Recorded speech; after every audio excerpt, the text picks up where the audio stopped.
Welcome to the next episode of Discipline, Desire, Dedication. My name is Dakota Lang, along co-host Garrett Cotton. We have our Seattle market owner with Performance Windows, Mr. Christian Dainsworth. What's up, big dog? Let's go. Glad to have you on. Yeah, finally here. We had you scheduled, about a month or two ago, but you were still building the office and everything over there. Had Yeah. to reschedule, so Yeah. glad we're able to get you in finally. Yeah, it's good to be here finally. It's been a ride, that's for sure. It's been a ride. Hell yeah, bro. yeah. Well, cool deal, man. Well, the way we usually start this off is we'll kind of just dive into, maybe your childhood, where you're from, kind of tell just a little bit of the backstory, and then we'll get to all the good stuff. All That was right. a long time. Can you remember that far back? My daughter does call me ancient. Yeah. Yeah, I was born in the 1900s. The 70s to be exact. I know. My childhood was it's a big part of who I am today. It's definitely the foundation of who I am. I feel like when I think about my childhood, it's like a movie, and it's not a good movie. It's a tough one. I was born to two heroin addict parents in downtown Detroit. My mom, she tried to abort me by beating her stomach when she was pregnant with me. So the idea I had of love wasn't safe, right? And so I came out into a chaotic world where I wasn't safe. My father left when I was 3, so my mom, she was young. She raised me and my sister.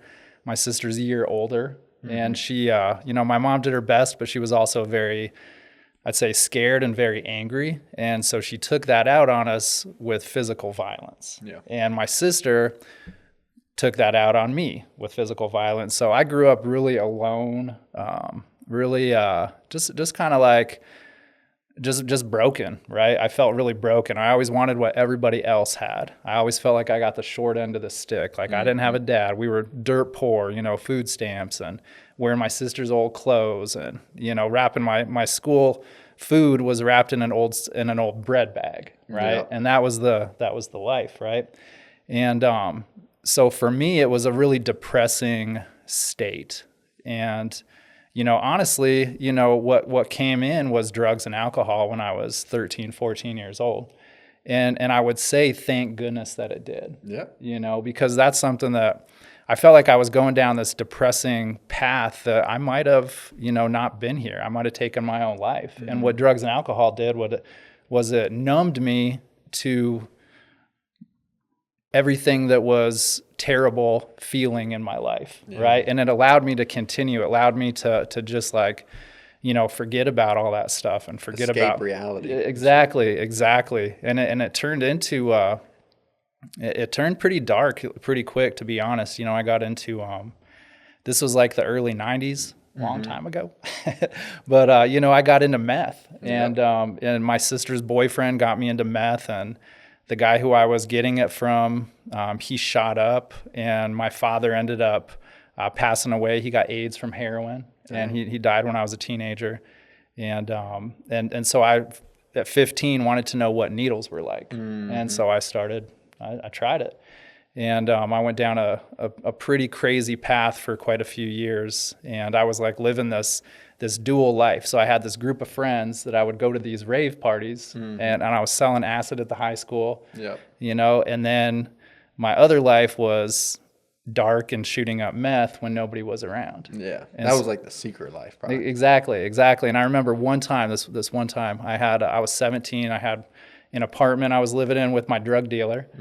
And his side of the house, our rooms were on separate sides of the house. His side was like real dark and like kind of gothic, and like he was into Nine Inch Nails and all this stuff. And, and then my side had all these posters, and so I had a group of friends sitting in my room, and I was sitting against the wall like this.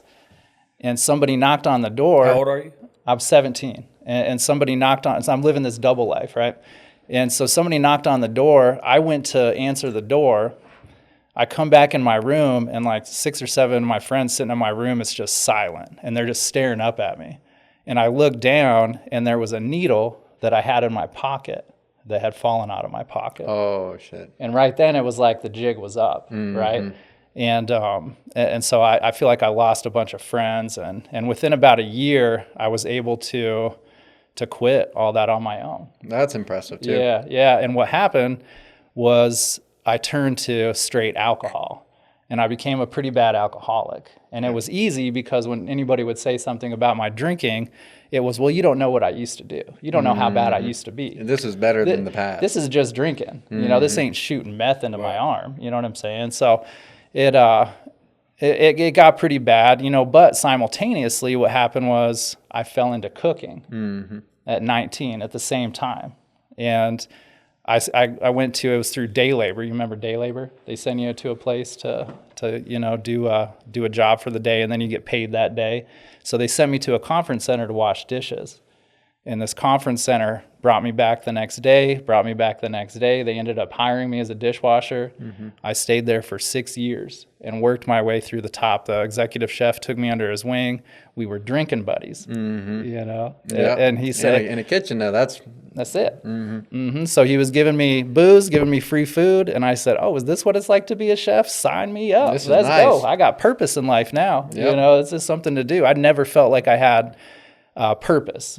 It was always an escape. And now all of a sudden there was a guy who took me under his wing. And that was an important part of my past because there wasn't ever a man in my life to show me anything. So this executive chef teaching me something, I just latched right on. And that relationship started early 20s? 19. No, so right at 19 years old. That's pretty important too, of like having that guidance.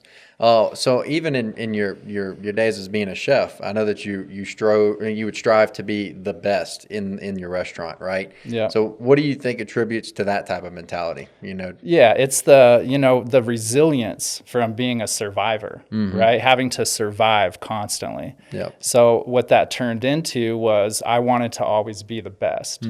As a kid, I always wanted what everybody else had.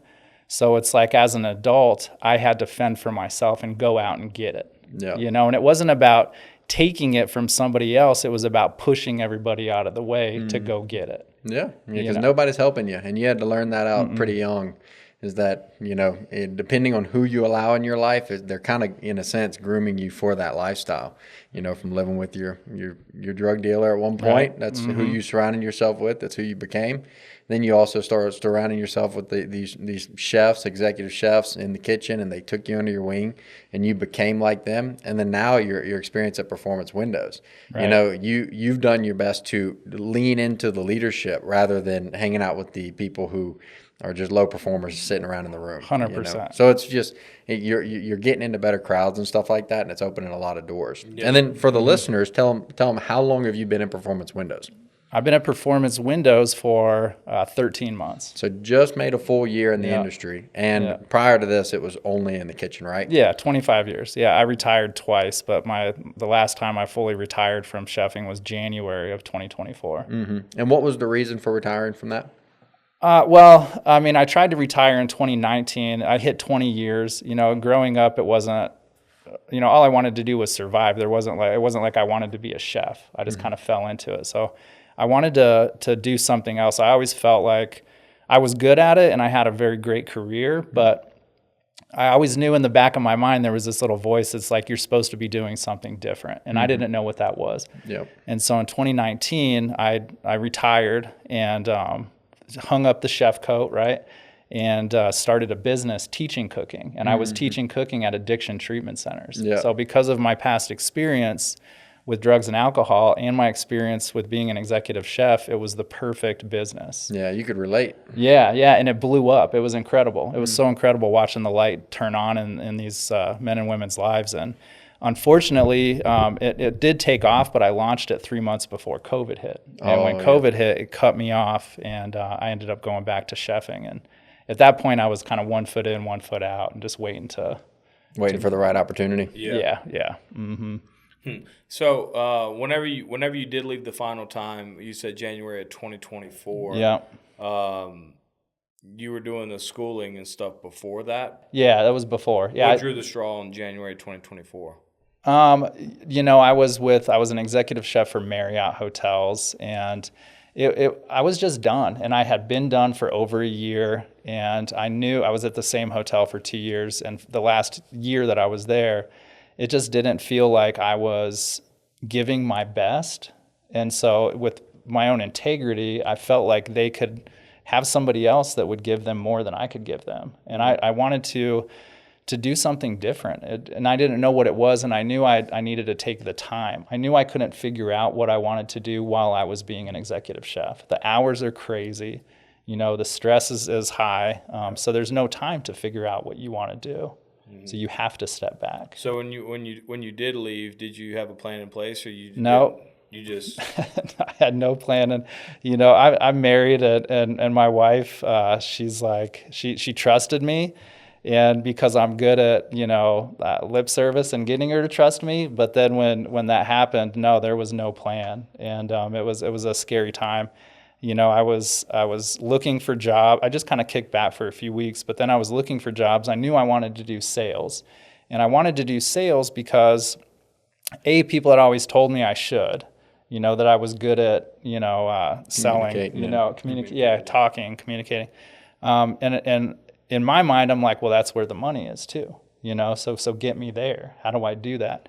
And so I was applying to so many different jobs on Indeed. 100 different jobs, and nothing felt right. And I ended up like getting kind of scared and started applying back to chef jobs. But nobody was hiring. Oh, dang. So even with my resume, So I was like, oh no, what do I do? Right. Yeah, it'll start to open your eyes a little bit. Yeah, things got scary. How long was this period of like unemployment where you were trying to figure out this new career? It was basically the 2 months. It was basically beginning of January to the end of February. I ended up finding this job doing paintless dent repair, but I wasn't doing the repair. I was putting sticky notes on people's cars in parking lots, saying, hey, call me and my name. And so they thought I like hit their car. They'd call freaked out, be like, oh, no, sorry to bother you. Yeah. Didn't mean to startle you. Yeah. You already had the dent before my sticker got there.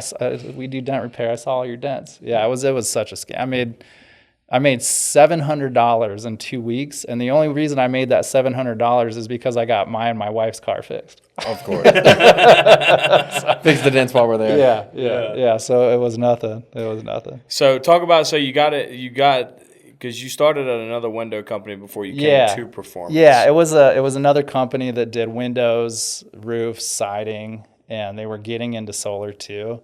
And I got hooked in by the owner was doing this kind of personal development, weekly Zoom personal development. And so personal development. Where'd you find them, like on Instagram or something? No, it was on Indeed. Yeah, it was okay. on Indeed. Yeah, for sure. It was on Indeed. And so they hooked me with the idea of personal development. A few years before, in 2020, I kind of stumbled into what I call men's spirituality work, and so a lot of different, cold plunging, breath work, meditation, retreats with men, sacred combat, a lot of cool stuff, just, men getting together and being vulnerable and really, healing old stuff, but in a group, right? And I fell into that. And so the idea of personal development with a job called me in, right? And so I started with this company, and the thing was it was lacking training, like real training.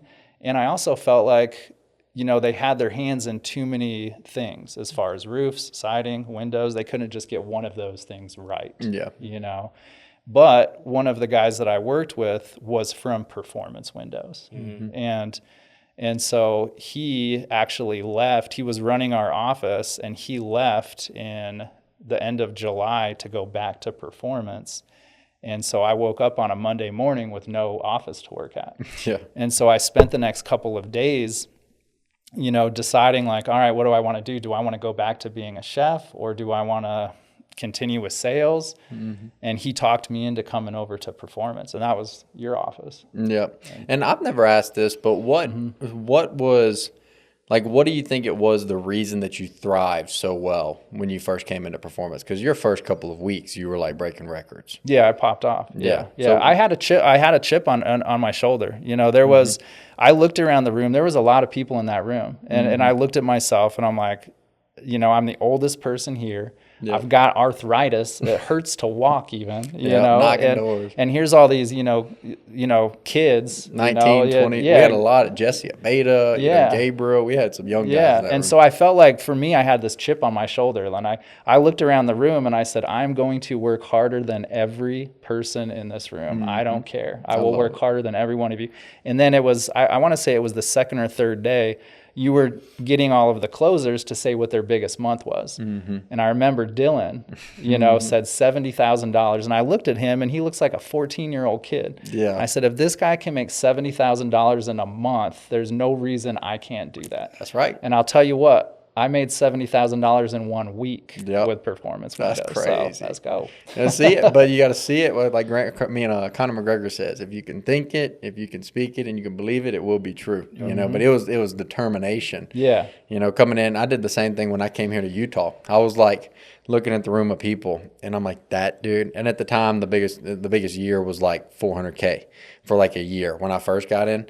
But I'm like, this dude made $400,000. I was like, he's a nerd. Yeah. I was like, if that guy can go do it, I know I'm about to go make $900,000 this year. Let's go. And then I came in and like did not have any success in my first couple of months. But I didn't have any prior experience at all. So like I learned in those first couple of months where you were able to see some training prior beforehand. I had some success at the other company. It just was inconsistent. And then when you put all of you had all those pieces, but they weren't put together, and then you came to Performance and it was put together structurally. Yeah, exactly. The training has been exceptional, and the daily training, the sharpening of the sword, you know, it keeps us all sharp. And so let's go into your experience. So you weren't a knocker for very long, but how long were you a knocker in Performance Windows? In Performance Windows, 2 months. So 2 months being a knocker, and then you became closer. What was some of the big learning moments for you, like in your transition from knocker to closer? You know, and I'll take it a step further too, because one thing that really I can see clearly, it's how the dominoes fall. You know, everything that I learned and I had to go through as a knocker, whether it was, you know, triumphs, successes, and failures, and things that I needed to overcome, prepared me for the exact same, but on a higher level as a closer to go through the same exact things, whether it was my own, you know, mental speed bumps that I put in front of me or my own walls, or things that I dealt with the customers, the homeowners.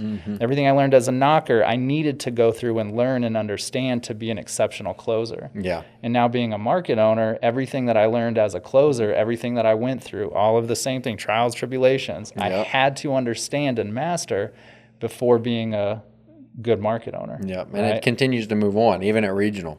I'm so thankful for the hardships that I endured as a market owner, because it gives me the ability to teach others, because I've been in that spot, you know, but it's you learn from each, but even now, I always revert it back to knocking.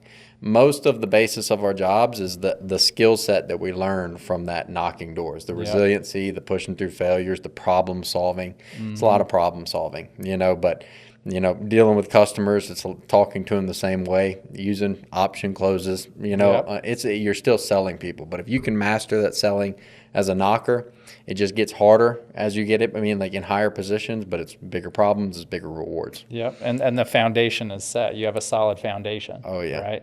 Yeah. And then so market owner now. So now market owner is the newest role for you. Let's go. Yeah. Been rocking since April. May 1st. April, we May opened 1st. May 1st, yeah. So May 1st. Before we get into that, because especially just from a perspective of the Performance Windows people, you know what I mean? They see the goals and I would say the records that you broke. Yeah, you know what I mean? Big Check Friday is 14 in a row. Big 14 Check Friday, Big Check 14. Fridays. 14 in a row. That's and just for people who aren't in Performance Windows, Trent Fugel, he'll never understand this because he doesn't make that money. But a Big Check Friday is over $10,000 in commission for that week. And just for no back end pay, no bonuses, strictly commission. Yeah, so Christian had 14 weeks consecutively, and what was like some of the biggest ones, like 30s? The low 30, 32,000. So that was pretty consistent in the mid 20s. Yeah, mid 20s. Like 11 to 15 was like, dang man, what happened this week? Yeah. And your biggest month as a closer was what? My biggest month as a closer was 124,000. 124,000. That was with a bonus. With bonus. Yeah, but without bonus, 80,000. 80,000. Yeah. What So you did 1 million, broke the first $1 million month as a closer. Yeah, March. Yeah. Kind of talk about like your mindset, right? Because whenever you're in that moment, right, you're doing something that has never been done before. Yeah. What was something that you did to keep yourself level whenever you're reaching these highs? Yeah, that's a good question. You know, there's a lot of work as far as behind the scenes that I put into being an exceptional closer. And for me, it's about getting my mind right. It's about knowing that, you know, growing up as somebody who felt very unworthy and not deserving, you know, because that's what the world showed me, that I wasn't worthy and I wasn't deserving. So I really have done a ton of work to look at myself in the mirror and know I do deserve it. I am worthy of all of the good that happens, right? And so there's a lot that goes into it. When I walk into a homeowner's house, it's not what can I get from you. It's I'm here to help you. Mm-hmm. And if I can't do it, nobody can do it. I think that's a huge point because I see that all the time in like closer slumps and knocker slumps. They get that commission breath. But I always go back to whenever I was in that knocking struggle or closing struggle where like I had to figure it out. Go back to helping people. Yeah, if you 100%. just try and help others, you know, go out there and like, I would remind myself of those customers who couldn't afford windows, and those are the ones we want to help. You know, they couldn't get it done prior.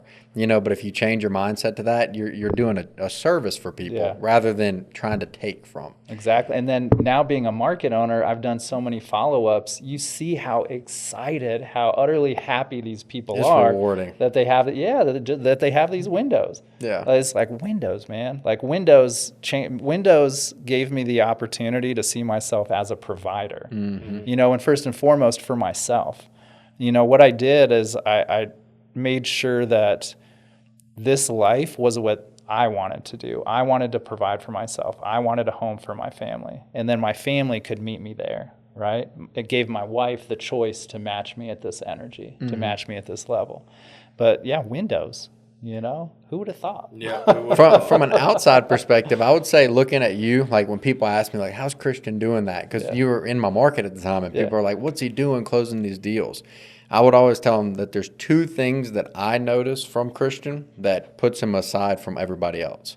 The consistency of what you do outside of work, because, you know, everybody, like you have like a morning routine. Christian would show up every morning, sit in the parking lot for 20, 30 minutes to do his breath work every single day without fail.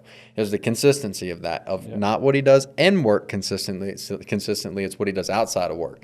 And the second thing that I always tell people is the coachability. I was like, you know, there's people, you know, we deal with people all the time. Hey, you need to smile a little bit more. And they're like, oh, I am smiling. That's not coaching. You know, I'm not coaching you. If you're telling me, oh, I am, well, I'm watching you. I'm telling you need to do it because you're not.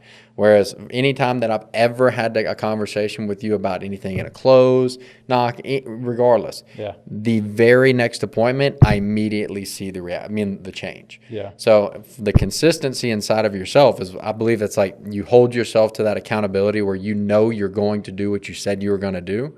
And if you take the coaching from people who are in better positions than you're in, like Levi, if he calls me and tells me to do something, I'm going to hear him out because he's in a better position than me, you know, but taking that and then applying it to just believe that the results are going to come. I was like, Christian's always been coachable. There's without a doubt in my mind, I can tell him to do this. It is the next appointment we see the change. Yeah, so, absolutely. Yeah, the hunger and humility. Yeah. That's 100%. You got to let the pride down. We're not the smartest guy in the room. Yeah. You know, we're not in that spot for a reason. Yeah. There's going to be a time for us to be in that spot, but right now I'm the learner. Yeah, 100%. Who's doing the best at that time and what are they doing? Yeah, that's how I strove for number one on the leaderboard because I didn't care about anybody in the office. I want to be the number one on the leaderboard. And that's who I was reaching out to, who I was listening to their CROs. Yeah. Which I never got on the leaderboard. Yeah. Oh, I stayed on I the know. leaderboard. That's probably like my only regret is like I never got on the leaderboard. But I used to help out a lot of people in getting them, you know, to where I have a lot of people ask me for CROs, and I'm honestly it's something that I keep more close to myself. I'm like, you know, it's not. You don't want to do what I do. What I do doesn't work for you. Exactly. You have to. We have the same script. I tell people I can't sell Levi. Right. He wrote, I don't sell Levi. I sell Garrett through Levi's guidance. Yeah. You know, but you got to sell Christian through Levi's guidance. 100%. That's all it is. That's my swag. Right. Yep. You got to find what makes you unique. Absolutely. What well, now in the market owner role, right? You're training closers, doing all of that. What would you say is some of the biggest challenges that you face on a day-to-day basis? My two biggest challenges, to be quite honest, the probably the biggest one is and I have to, this can't be an excuse, but I have not been the best recruiter. I can be a better recruiter. There's things that I haven't done that I can do.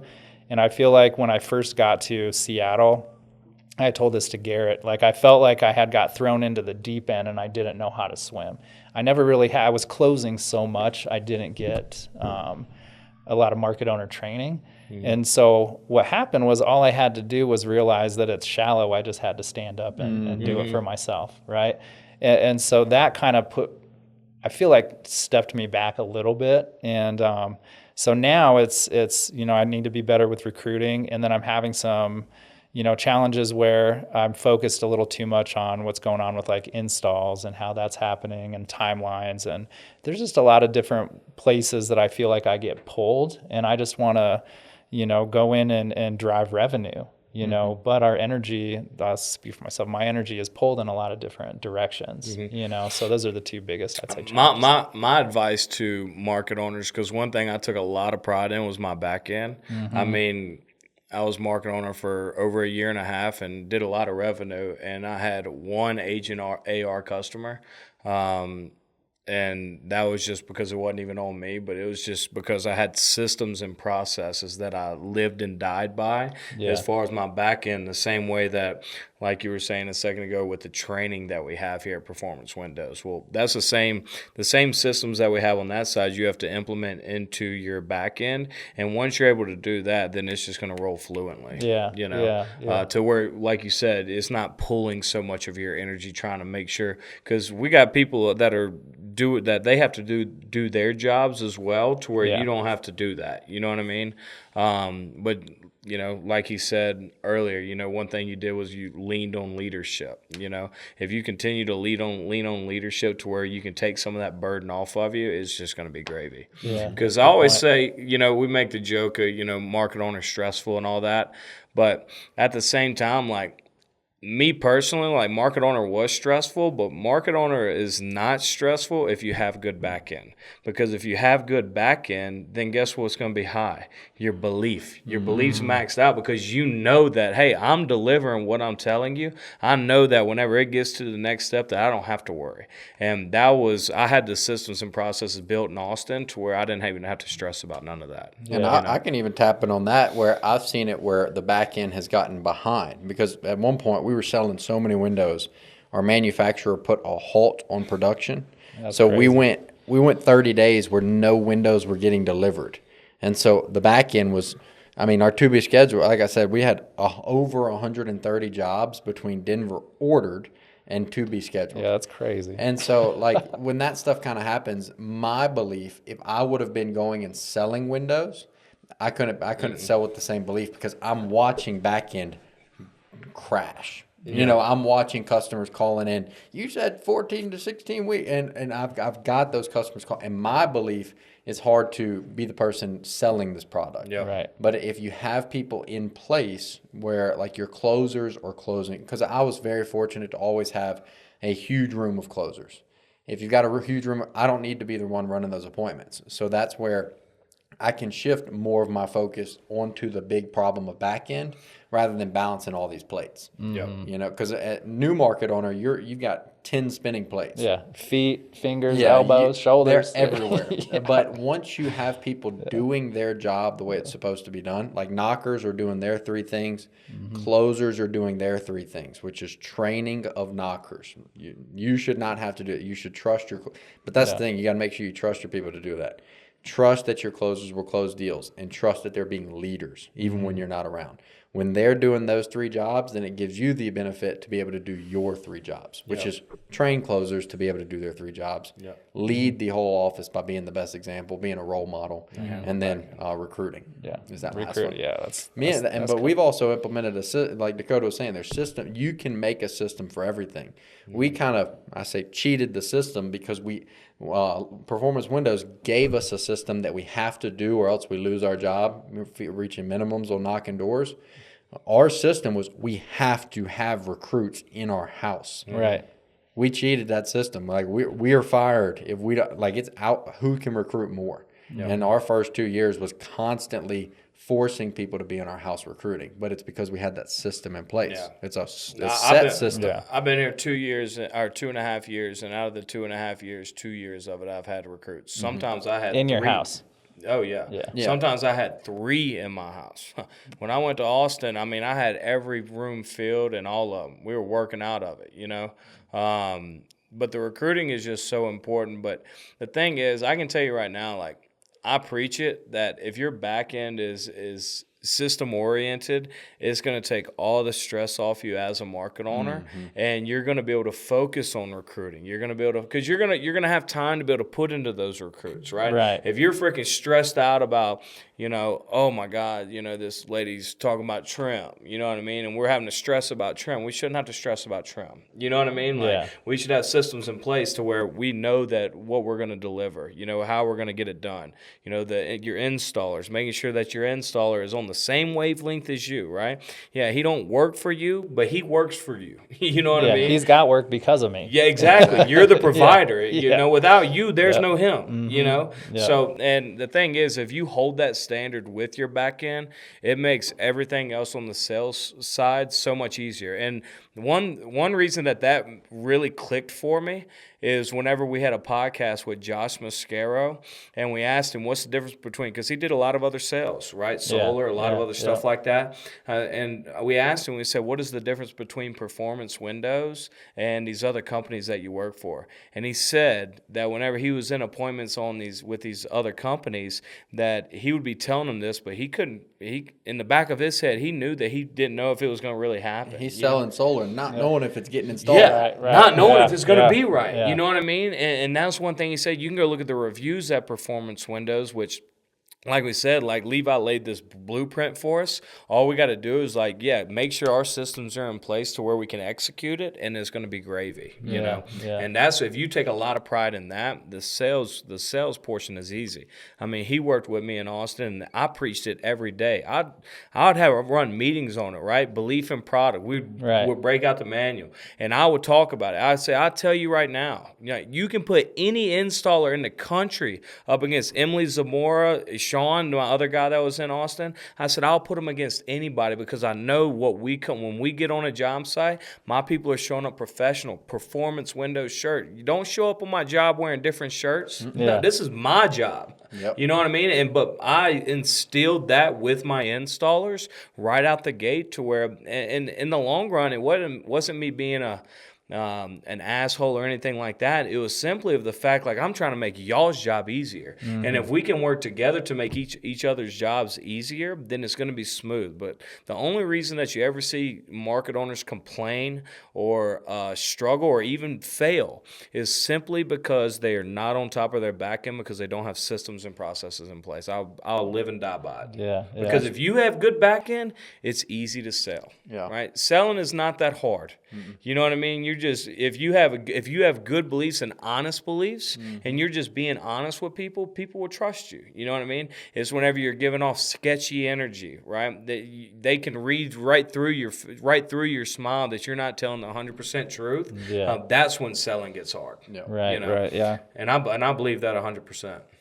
Yeah, so that back end is something that I'm quickly understanding, how important it actually is. Yeah, right? Growing pains too. Reviews. We're in the game of reviews, bro. Right. You know, Levi, and I laugh about it because, like, Anthony, which is the office guy in Austin, Levi would drop in the chats one time like, well, 1 out of every 4 installs, we need to be getting a 5-star. I tell Anthony, I don't care about that. We need 4 out of 4. Mm-hmm. You know what I mean? That's Whatever what it we're takes. not. Fuck 1 out of 4. I need 4 out of 4. I start wagering those 5 stars. I'm like, look, let me. Yeah. I'll take care of this, but you got to leave me a little 5-star review. I do it all the time. Wager them things because again, we're in that business. Power of reviews, bro. That is what our business lives and dies by, and it starts with the back end. Yeah. If you have good back end and have the expectation, we get 5 stars every job. If we don't get a 5-star on a job, that's a big problem. Right? And then me and my lead installer got to talk about it. We got to figure this out. And it's a requirement. Yep. It's like you're signing Yep. to say that you will do that. Yep. That's You right. know? It's a part of it. And it's our job as market owner to make sure that the customer's happy with the install. So that's Yes. why we've got to kind of have that relationship with the installers. Like for me,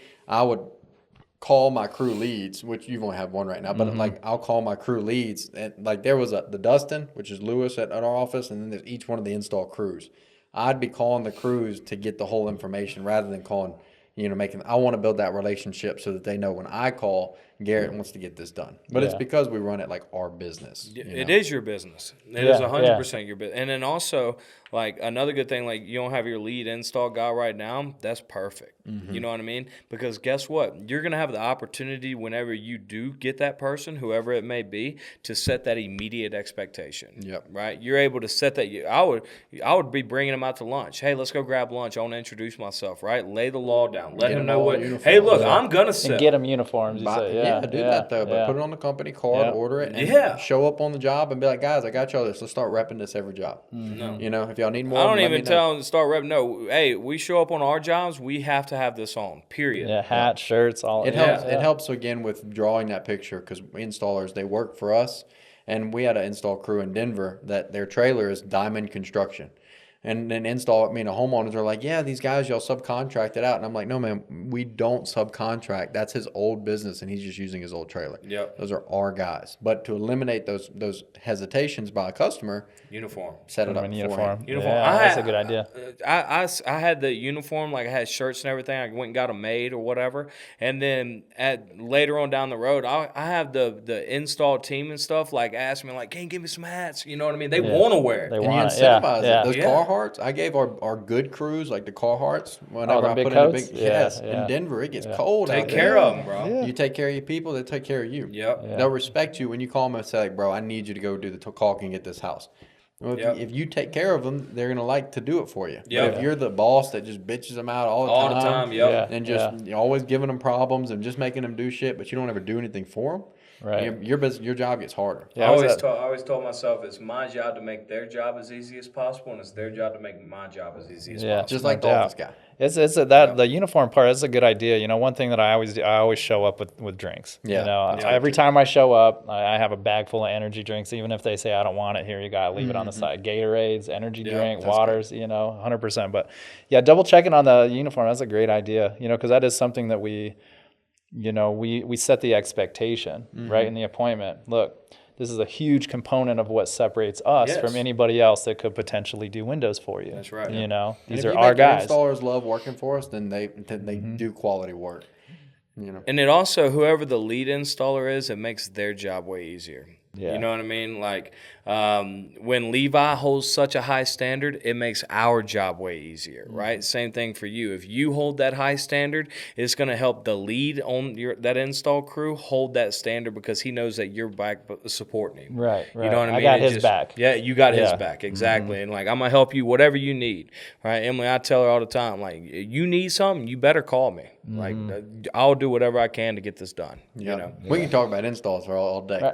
So let's talk just one more thing before we go. You go's regional now. So that's the next mission. So that's right. I'll get it. Yeah, that's nice. What's some of the things that you think you'll have to overcome in order to become a regional? Like so recruiting is one of your big things that you're definitely gonna have to work on. But what's some things you might have to work on? Yeah, I feel like I feel like I'm a great leader. I'm a natural leader. People believe me. Yep. People want to do what I don't want to say do what I say, but I lead by example. That's right. I'm one of the first ones that I still knock doors. You know what I'm saying? And I'll knock doors for hours. That's right. It's I'm not above any of it. The things that I need to learn and it's almost like unlearning too. You know, I was talking to, shout out Trent, I was talking to him about being an executive chef, and, you know, I was a great executive chef, but leading a crew of cooks and dishwashers and preps is way different than a sensitive team of salesmen. 100%. You know, and so, you know, I still have some unlearning to do as far as I can be. I consider myself a very nice, great, fair man, but I also can be kind of hard, you know, and it comes from standing in the heat of a kitchen for the last, you know, 2.5 decades. So I feel like there's some unlearning to do and a lot more learning about, you know, just a sales IQ. You know, I read a ton of books. You know, I listen. Well, I listen to a ton of books. Yeah, you know, I don't read a ton, but I listen. I'm constantly listening to sales books. To you know, right now, 5 levels of leadership. You know, I'm constantly trying to improve because I feel like there's a lot of I don't know what I don't know. Right. You know, but I will know it because I spend the time there to know it. So I have a lot to learn, and I guess it's hard to answer that question because I don't yet know what I need to learn. Yeah, you know? preparation. I mean, failure to prepare is preparing to fail. But by taking that time to listen to those books and podcasts and just surrounding yourself with the mentality of successful people in this industry, Yeah. it's only a matter of time. I mean, I completely contribute any of the successes that I've had to the stuff that I've listened to from somebody prior. Because Right. I'm not a genius that comes up with these little quick one-liners or that one line that sounds good, or, you know, most of my meetings, like I tell people all the time, I would be driving to Denver listening to a book and I'd be like, ooh, that was good. And then I would use that saying or that phrase or that little term in the meeting, and people are like, dude, that was a great meeting, you know. Yeah, But it's yeah. not it's not my thought process. It's because I surrounded myself with that type of thought process. But you're preparing yourself for when those problems arise. I mean, me and you even talked about it in Shoe Dog. You know, it's like Yeah, that was a good one. the owner of Nike. Yep. I love that book because it gives you the perspective of an owner of a multi-billion or maybe trillion, I don't even know, but Yeah. Nike's Global. huge. It was It's global, a global yeah. company, but it gives you the perspective of somebody like that. So it's, again, just preparing us for dealing with those high-level types of problems. You know? Yeah, that was a great listen. Yeah, it really was. Yeah. I like Shoe Dog a That was lot. a long one. Yeah, that was good. Yeah. Awesome. Well, any other things from you, Dakota? No, I would just say, you know, obviously you said your weakness is recruiting. What would be like just, you know, right off the dome, what is your thought process right now, like some actionable things that you could implement immediately to help that? Yeah, I feel like, you know, I kind of fell back on, well, I do these, you know, Indeed interviews every Tuesday and Thursday, so I was relying on that. So now it's actually getting out and talking more, you know, getting the organic recruits. And it's not because I don't try, it's because I don't think about it, you know. So actually putting it in, you know, my journal each day, like I will do this, I will talk to, you know, so however many people today about what I do, you know, and it's about giving myself an action plan, you know, as far as that goes. And, you know, really starting to post a bit more too. I'm not a social media guy. I mean, I'm just not. It's, you know, I'm ancient, you know what I'm saying? So social media is something that I like kind of struggle to wrap my hands around, or my mind around, but it's something that I can do. I can post more about what I do. I can go back to posts of those big checks, you know, and repost and, you know, actually, you know, get my name out there and get what I do out there There's more. no such thing as bad publicity too. Like that's the we remind ourselves the more we do this, because there's some cringy podcasts I'm sure that we've done already, and there's some cringy stuff that we've put on the podcast. Every time that we do the live drawing giveaways, they're always like, "Are you ready? Yeah. Are we doing it right now? Oh, hey guys, what's going on?" You know, and it's like, I mean, but the people are probably like, these guys are scrubs. They don't know what they're doing, but you're watching my stuff. Right. You see You're that looking. I'm doing it. All Yeah, content yeah. is So good therefore, content. it did its purpose, you know, and Yeah. that's what I remind myself is sometimes doing the podcast. Dakota tries to bail like every other month. Like, he's like, He's goofy. I always got to make sure he's here. but I'm like, hey, well, I'm gonna show up, you know, because content's content, you know. But it's just putting yourself out there. If people don't know what you're doing, then why would they want to do it with you? Right. So it's we have to portray that image of like, hey, life is great. I mean, obviously we're doing really well.